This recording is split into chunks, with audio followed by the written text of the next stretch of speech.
wanted to make a more in-depth video about the B8 since this car isn't even well known by BMW enthusiasts, and most content about this car is actually in German.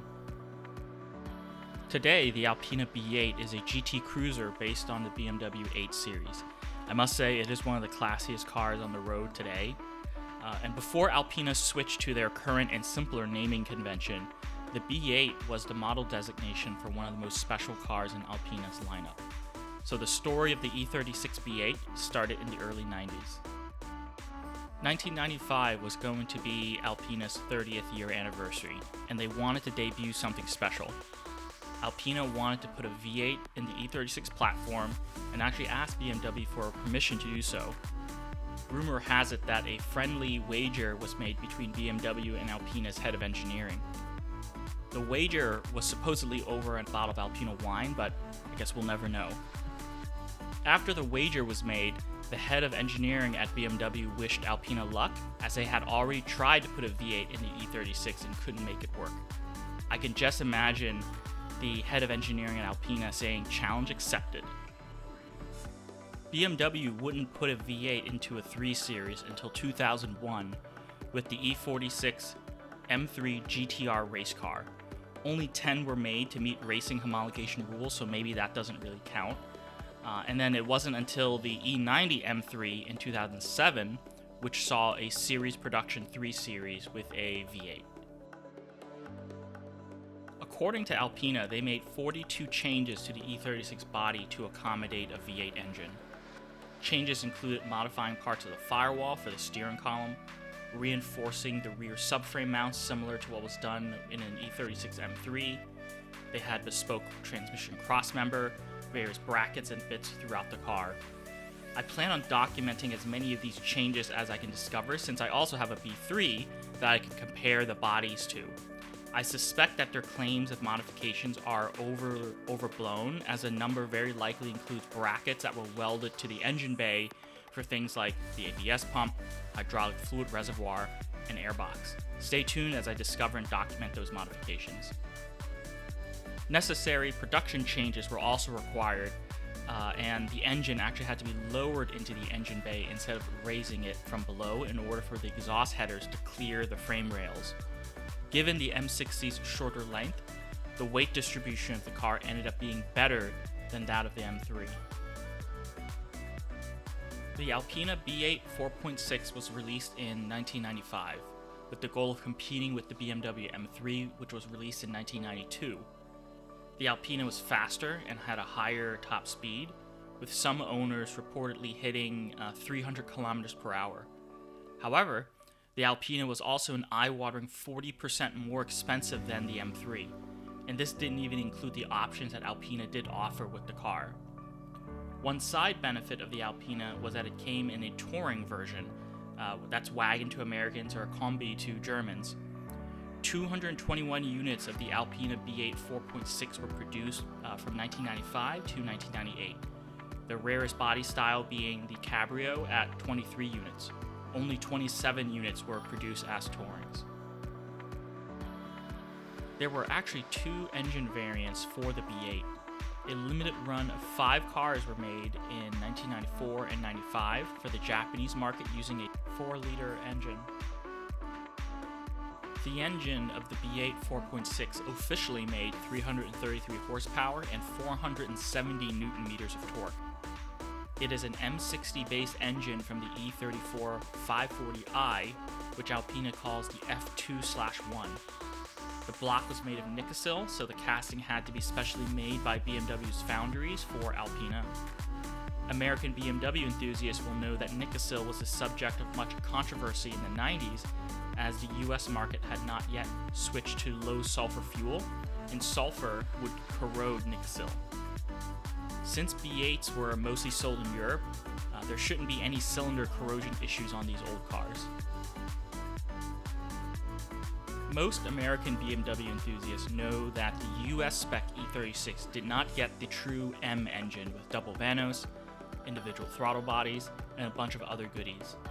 Instead, the US market received a souped up M52 from a 328i which was very related to the Alpina B3 3.2's engine. Here is an overview of the specs of various E36 cars from BMW M and Alpina. These are the official numbers from press releases and spec sheets and don't really represent how they perform in the real world, but at least gives you an idea of the placement of these cars in the market. US cars have been tested to hit 0 to 60 in 5.6 seconds like their European counterparts, so take these specification numbers with a grain of salt. These were the days where BMW underrated their cars.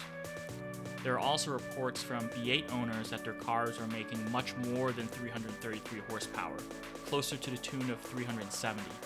I hope to test this myself in the near future. One thing to note, however, is how soon torque is achieved in the V8 4.6. At 1000 RPM, it makes 350 Newton meters of torque. That's the maximum torque of a Euro M3 Evo. Paired with a 6-speed manual transmission and a 2.73 ratio diff, this thing is the ultimate cruiser. I'll link to a video from GT Board where an Alpina V8 4.6 Touring drag races an E36 M3 SMG. Spoiler alert, the two cars are neck and neck until about 210 kilometers per hour, and the E46 barely passes the V8. For fun, on this chart, I also listed the prices of these cars when they were new, and also adjusted the prices to today's dollars for comparison on how much they cost. Alpina didn't just put in a bigger engine to make the V8. In Alpina fashion, they went through BMW's vast existing parts catalog and used different parts to meet their needs. If parts were not acceptable for their purposes, they manufactured or sourced bespoke parts. Bespoke parts included an oil pump that could fit inside the modified oil pan, Bilstein shocks with eye-box springs, and double-piston front brake calipers, just to list a few. Parts they used from other BMWs included suspension bushings, rear subframe, rear trailing arms from a Euro E36 M3 3.0. So that actually means there's an M logo on some parts of this car. Since the V8 was the top-of-the-line model, it came very well equipped with almost everything that was optional on a 328i. Even then, the Alpina options list enabled customers to customize their car much like what Porsche does today. At the time, one could have the entire interior wrapped in leather for 17,600 Deutschmarks. That's about $18,000 today. I believe there's actually a Swiss V8 owner that recently sent his car back to the factory to have the interior redone in their modern Lavallina leather, since its interior was wearing out after 25 years of use. There's nothing out of the ordinary for the V8 when it comes to common problems. It's an E36 with a modified E34 engine, so there are plenty of well-documented repairs and service needs for this car out there. From an E36 standpoint, rust will be your worst enemy. These cars were not garage queens, so they were used and exposed to all kinds of conditions when they were new. The cooling system should be proactively serviced. The cooling system is mostly based on an E36 M3, so the parts are available. The radiator comes from a diesel E36.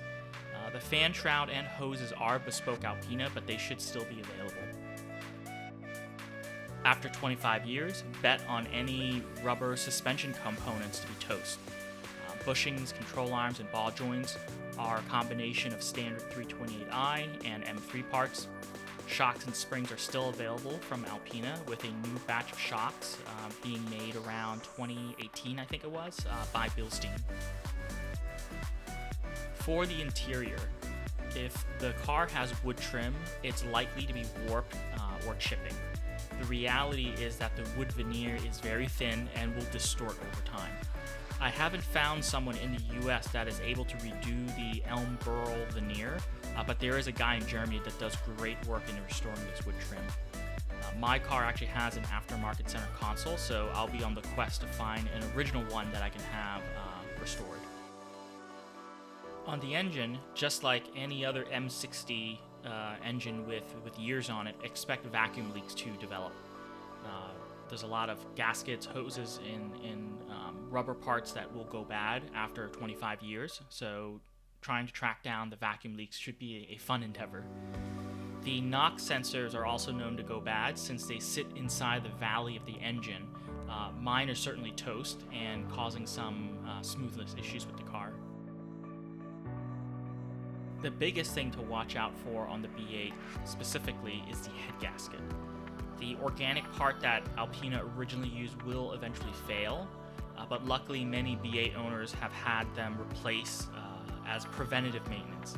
The updated part number is actually the metal head gasket from an E39 M5.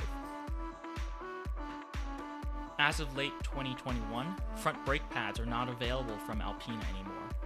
They are trying to find a solution, and I'll be picking up a spare set once that part is reissued. Luckily, in the meantime, if I do need brake pads, EBC Brakes in the UK is the only company that makes aftermarket brake pads for the B8. Another B8 owner did find that brake pads from some Fiat Ducato van fit, but the pad material wore out pretty quickly and was not an optimal braking experience. So that's my overview of the Alpina B8 4.6. Over the coming weeks and months, as I continue to learn more about this car, start fixing and restoring the car, I'm sure I will discover new things and learn more things about the car.